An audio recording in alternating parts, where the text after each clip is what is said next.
Alright, thank you so much. Good morning. Yan, nasa likod po natin yung Taruco National Park. Dito po yung stopover o dito sila nagpipicture yung pupunta ng Taruco. Ito po yun, itong area na yun. Siyempre, ayan yung mga tropa natin, enjoying the view. Nahit na po natin yung first target natin na grabe yung bundok po mga kauret, oh. Nahit na natin yung first target natin na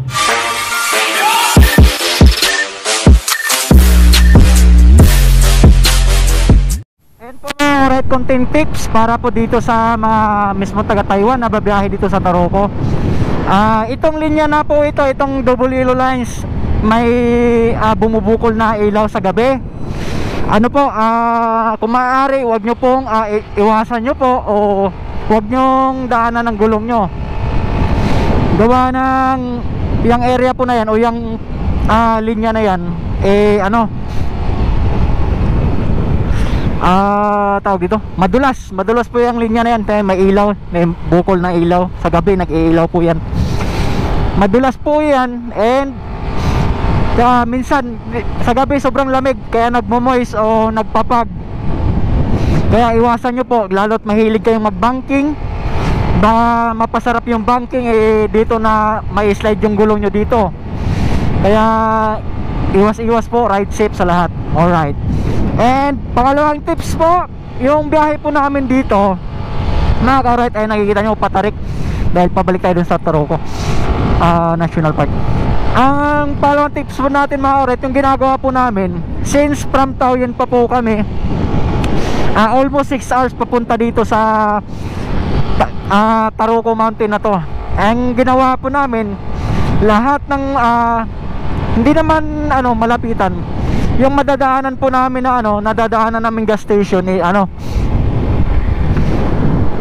nadadaanan namin gas station, nagpapakarga po kami ng gas. So yung biyahe po namin, unang karga natin, di ba, 160, sabihin natin 170, gawa ng may laman pa po yung natin, tangke. And pangalawa, I think 60 lang yata, 70. Kasi ang ginawa po namin mga ka-alright, nagpakarga po kami ng gas kahit full tank pa o marami pa yung laman. Nagpapakarga po kami ng gas kasi yung mga gasoline station dito sa bundok o yung papunta dito sa Taruco, yung mga gas station po dito is alas 5 yata o 5:30 nagsasara o sarado na. Kaya ang ginagawa namin, pag nadaanan namin yung gas station, nagpapakarga na po kami para laging puno o laging full tank po yung natin, laging full tank po yung motor natin, para kung sakali dumating tayo ng medyo late na o gabi na, may laman po yung tangke natin para hindi tayo kinakabahan pagdating dito sa bundok mga ka-alright. Kaya ayun,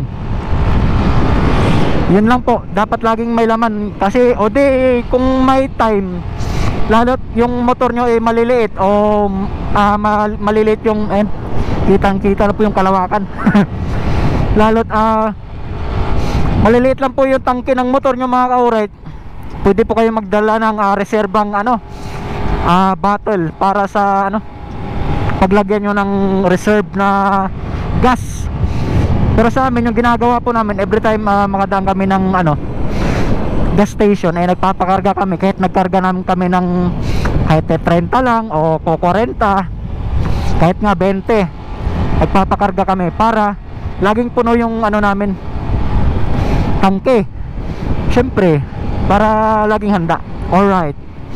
Eto mga ka-alright, dito na tayo sa bundok ng Taruco. Yung dinaanan namin to kagabi, but sadly madilim po, no? So di tayo nakapag-picture for remembrance yung mga tropa natin. Kaya bumalik kami dito for pictorials, then pabalik ulit for second trip o second target na Nantu pa Kaohsiung. Rerekta na po kami ng Kaohsiung. Galing po kami sa Taoyuan, dumaan kami ng Road 9, and rekta kami sa Yilan, diretso kami dito sa Hualien, Nantu, And dito nga para sa Taruco National Park o Taruco. And yun na, para ano, pagbalik namin diretso na po kami sa ano, diretso na kami sa, ang tawag dito, Kaohsiung. Para Kaohsiung and ano ba bang mas malamit doon sa Kaohsiung? Chiayi, Kaohsiung, Chiayi, Changhua, Taichung, Hsinchu, and Chongli, and back to Taoyuan. Alright, yan po yung ano natin, target for dito sa ating masasabing Taiwan Loop na ano, vlog. Alright, maraming salamat po mga ka-alright na kasalukuyan pa rin natin tinataak yung kalsada pabalik dun sa Taruco Mountain. Alright, ride safe po sa ating lahat. Good morning, good morning. This is me again, Aris, Aris TV. Alright, thank you so much po sa mga bagong nag-subscribe sa YouTube channel natin. Mga nagla-likes ng videos natin, malaking tulong po yan sa ating YouTube channel. Thank you so much po. Mabuhay po kayo hanggat gusto nyo. Alright, ride safe po sa ating lahat. Ayan, yung kasama pa rin natin, walang iba kundi si Boss Jude Feliciano, Maku, Revengehan, and siyempre si Prince Eladia. Alright, malamig naman po. Woo! Alright, alright, mga pangatlong tips. Ayan, pangatlong tips, no.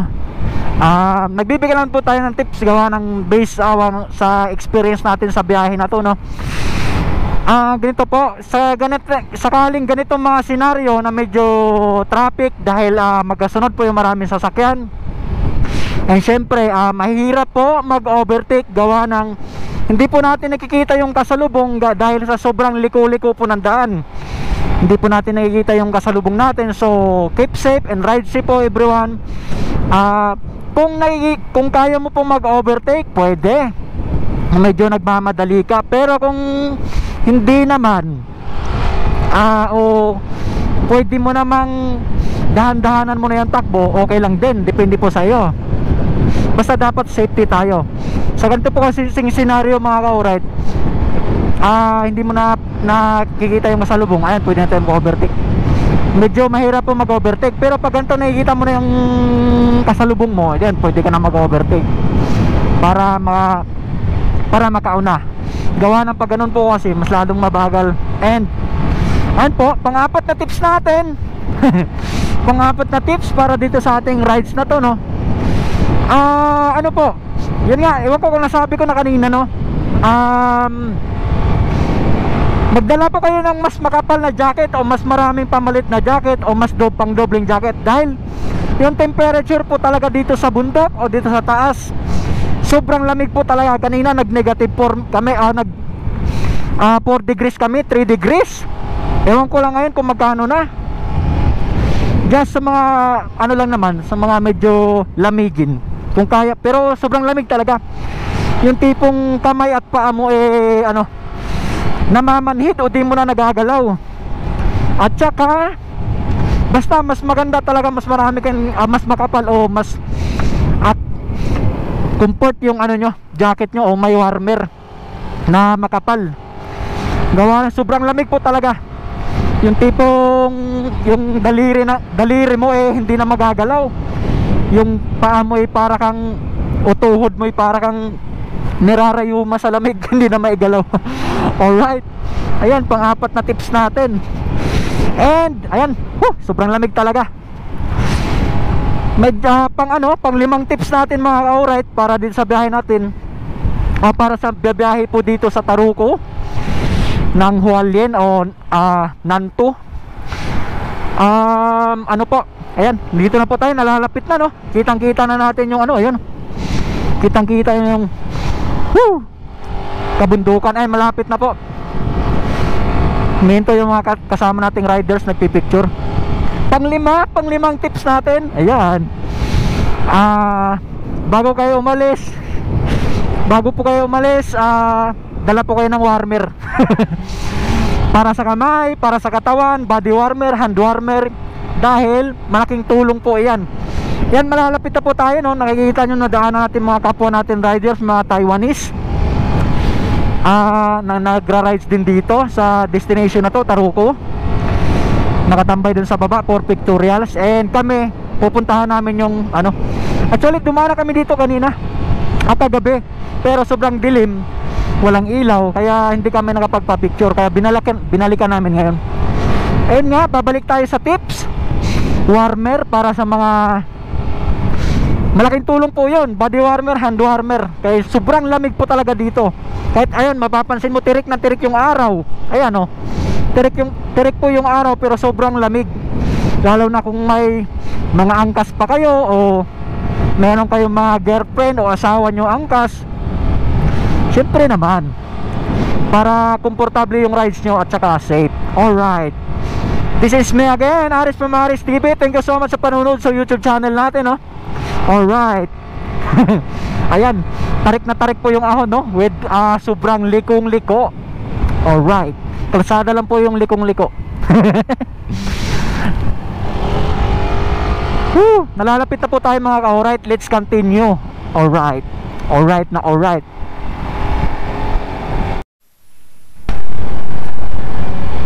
Alright, and po now we're getting closer to our destination. Pang-anim na tips. Yan, pang-anim na tips. Pang-anim na tips para dito sa ating Taruco National Park on Taruco Mountain na destination. Sa mga ganitong senaryo po, ayan, mapapansin nyo, may sinusundan tayong sasakyan. Dito sa area na to talaga. Hindi lang po C-type. Oh, grabe, C-type. Ang kalsada, talagang Z-type. Sobrang napaka-sharp po talaga ng liko. And saka dito sa area na to po, ayan, medyo maliit po yung kalsada. Syempre, depende kung kaya mong mag-overtake. Kung kaya naman, edi good for you. Pero mostly, or for our safety, medyo gentle, medyo kalma ka lang muna. Gawa ng una, yung kasalubong natin, di natin nakikita dahil sobrang liko ng daan. Pangalawa, medyo sharp talaga yung daan, kaya ano, baka biglang may bulaga ng kasalubong. Ayan, nagsignal si bossing, ibig sabihin gusto niyang mauna tayo, diba? So mga ganyan, yan yung mga dapat nating gawin. Dapat gawin. Hindi tayo basta bakbak lang ng bakbak. Kung kaya mo, edi ikaw na. Alright, and dito na po tayo, nalalapit na tayo, no? Just giving tips para sa ating safety based on our own experience. Ayan po, nandito na tayo. Dito na tayo, lagi lang tayo nandito. Nandito na po, ano na po, near spotted. Near spotted. Last year o last 2 years, kasama ko po dito si Boards Demisilio. Alright, shout out kay paring Boards na nasa Pilipinas na, nag-ano na for good. Yayamanin niya si tropa. And ayan, keep safe and God bless for us. For each of us. Alright, ayan po, no? Pag ganyan ba naman kasikip yung daan, huwag ka na mag-overtake. Gawa ng pagdalawang sasakyan po kasi dito mga oret, dito sa area na to, hindi masyadong magkasya o nagkasya man, talagang kailangan huminto ng kasalubong o yung pakyat. Ayan mga oret, dito na. Nandito na si Jude Feliciano at saka si Raven Jihan. Ito na po yung first step ng pictorials. Ayan, Sky Park, Taruco. Siyempre, hindi po yan yung natin nandun sa pangalawa. Alright. Alright, grabe po yung tarik, no? Ayun, para dun sa para dun sa advance na natin sa magko-comment about sa gas consumption. Siyempre, ito pa rin yung dala nating motor, KRB 180 o KRB Moto ABS TCS. Ayun pa mga kaorat, in advance sa pagko-comment sa gas consumption na gagamit natin. Galing pa po kami Taoyuan, I think 175 km ba? Basta almost 6 hours yung biyahe, no? 6 hours yung biyahe kung walang hintuan. Pero syempre kailangan nating huminto, pahinga, kain, ihi. Normal na yon. So para sa biyahe na yon, mga kaorat, 2 beses pa lang tayo nagpagas. And yun una, siyempre 160 plus, so sabihin natin round off 170, 80. Pangalawa is 70 lang yata or 60. Siyempre inaabot natin na makapag full tank tayo lagi pag nakadaan tayo ng gas station. Alright, so pangatlong gas ko is 30, diba? Kasi nga sinabi natin na pag nakadaan kami ng gas station, nakapagbawas na ng gas yung motor natin, nagkakarga kami for the safety or for the reservation. Pero kung medyo maliit naman yung nyo, ayan, sa lubong ng sasakyan, medyo maliit yung tangke ng motor nyo o maliit yung motor nyo, pwede po kayong bumili ng galon. Galon o water bottle na pwede yung pag-refilan o lagyan ng gasolina po reserve para sa gas nyo kung sakali. Kasi yung mga gas station po dito mostly alas 5, 5 o'clock in the afternoon o sa hapon, 5 o'clock, 5:30 o alas 6, basta mga ganun, depende siguro kung may tao pa, is nagsasara na po sila. Kaya pag nagkataon baka maubusan kayo ng gas.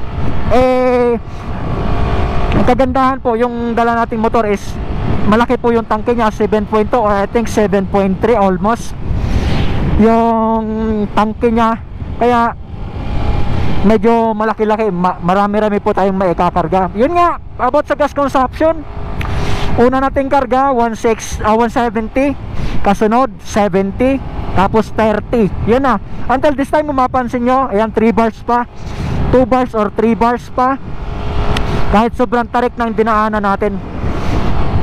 That was almost 175 km papunta lang dito, pero bumalik na tayo ayan, bumalik na ulit tayo dito sa sa bundok para sa pictorials for remembrance. Alright, gasoline, matipid po, matipid po.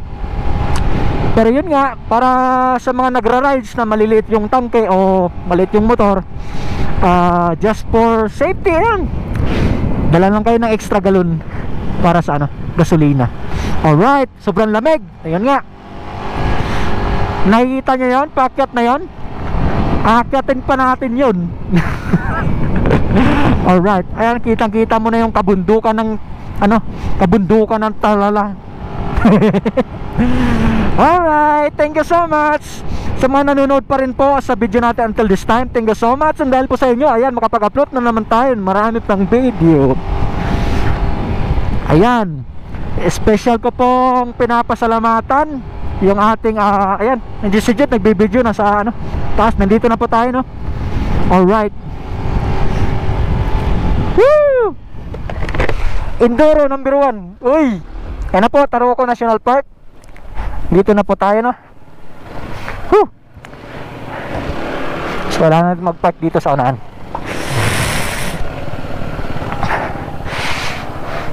Park muna tayo.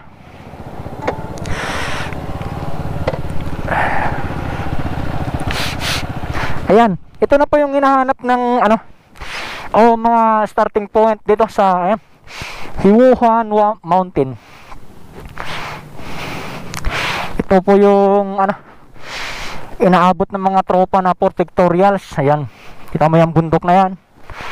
Ito mga stopover na area. Ayan, dito kami dating kasama ng ni girlfriend ko, future wife, si JR, shout out po.